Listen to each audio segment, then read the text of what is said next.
Hey there, Shane here from Shane Warne Fitness. Going to teach you how to brace your core correctly. So if you're going to be doing deadlifts, squats, heavy things, you want to know how to brace your core correctly, so obviously you don't injure yourself while you're doing your exercise. So what I've got here is a belt. Now, you don't have to use a belt, and I generally don't use a belt a lot, but what I do use a belt for from in-person perspective is actually how to teach people how to brace their core properly. So I've used this as a teaching tool to help people how to brace their core. Once you've learned how to do it, then you don't need the belt. But here we go. Right, so what I'm going to do, I'm going to put the belt on first. Strap this on, make it tight. Now what a lot of people, almost everyone, does wrong is they put the belt on and they think the belt is now making their core braced. Wrong. If you put your belt on and you think the belt is just doing the job for you, that you're now safe, you're actually putting yourself in way more risk than you would have if you didn't put the belt on in the first place.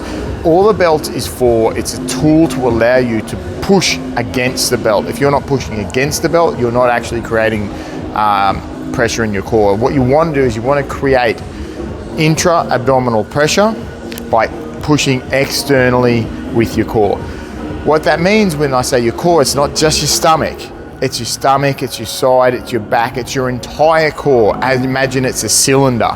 If you're just using your abs, you're using a very small percentage of your core. Your spine's in the back, that's what you're really protecting. So you got to use everything, right? So what we're going to do is, and this is the way I'll teach someone in person, that you'll be able to do this. Even without the belt, you'll see. So what we're going to do is we're going to take a big breath, but notice my my chest didn't really fill up. What I'm doing is I'm taking a big breath in my belly. I'm feeling a little bit of pressure here. When I take that breath, I'm going to talk funny now because I'm holding a breath. I'm going to hold my breath and I'm going to push, like I said, a cylinder, front, side, back, as hard as I can against that belt. And now if I push as hard as I can, I can't really breathe, it's pretty hard. So what you'll do is you'll take a big breath, you'll push against the belt, you'll hold your breath, and you'll usually feel pressure around your spine, you'll feel a huge amount of intra-abdominal pressure. So once you're doing that at 100%, you probably can't breathe. That's not necessarily going to be helpful unless you're doing a 1 or 2 rep max thing. So what we need to do is just do exactly the same thing, but dial it down and put about a 30% effort in. So I go, big breath,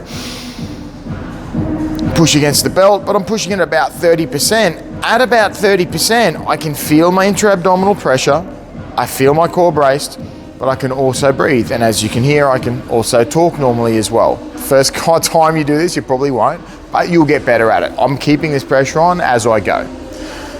Right, so next step that would do in person that you can do at home, if you don't have a belt, this is where you start. It's called the sandwich drill, which comes from Squat University. All it is you're going to sandwich yourself with between your fingers and your thumbs. So just around the soft part of your waist, you're going to squeeze in. So you're squeezing like this, let yourself squeeze. Take that big breath in the same way we did with the belt. And then push out against your fingers and your thumbs at the back. Feel your back pushing against your thumbs. And once again, you're bracing your core at that point. So you want to push out at about 30, 40%. It'll allow you to keep breathing. So if you're doing 3, 4, 5, 10 reps, you want to be able to hold that and breathe while you're going.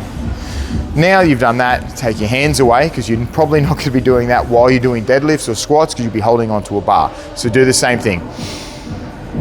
Fill the lungs and then push externally and feel it in your back, your sides, your front. Keep that at around 30%. Like I said, take some breaths. So get some practice through this one before you actually do it with the bar. You'll be able to keep that core braced. You'll be able to have that intra-abdominal pressure. You'll feel it around your spine, and that is where you'll be able to brace your core and do it safely. If you have any questions, please let me know.